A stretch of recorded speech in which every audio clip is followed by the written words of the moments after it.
घोणस साप आहे हा सगळ्यात विषारी आपल्या भारतामधला सगळ्यात 2 नंबरचा विषारी साप आहे। ह्याचा सध्या मिलनकाल असल्यामुळे हा गरमीच्या शोधामध्ये कुठेतरी येऊन बसलेला असतो, असाच येऊन लटकून राहतो। आणि दुसरी गोष्ट अशी की हा दिसताना शांत दिसतो, पण जर आवाज वगैरे याचा आला तर कुकरच्या शिट्टीसारखा आवाज करतो।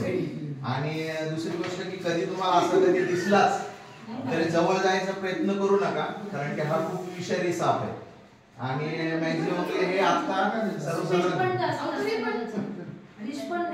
विष फेकणारा साप आपल्या इथं नाही, आपल्या महाराष्ट्रातच नाही, तो बाहेरच्या देशात हा चावल्यानंतरच विष होतो, दुसरा असा विष हे करत नाही। आणि शक्यतो कधी असा आहे साप जर दिसलाच दिसताना हा अजगरासारखा दिसतो, पण हा अजगर नाहीये, हे घोणस आहे। अजगर आणि घोणस मध्ये भरपूर फरक आहे, पण शक्यतो करून की अजगर समजून याला पकडायला जाऊ नका किंवा तुम्ही बघा असं जवळ जाऊन पण हे करू नका, कारण की अटॅकिंग मुवमेंट त्याची खूप डेंजरस असते।